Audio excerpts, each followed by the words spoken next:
All right, this is question number 9 from the video review.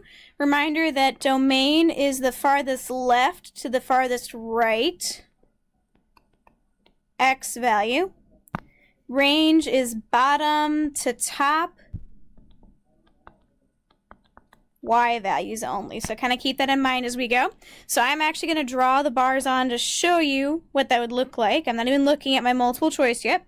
So the farthest left I can draw something is right through there, and I hit 0. Notice there's no arrows on either part of my picture this time, so it literally is stopping at 0.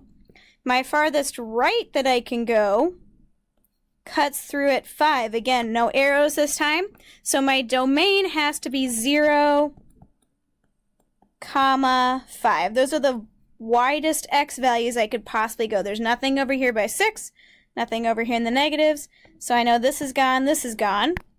Okay, my range is bottom to top. So again, draw my lines, and here's the bottom y value possible. Again, no arrows, it cuts through 0 right there. My highest y value is right there, nothing above that. So 0 is the lowest y value all the way up to 100, which means my range is 0, 100.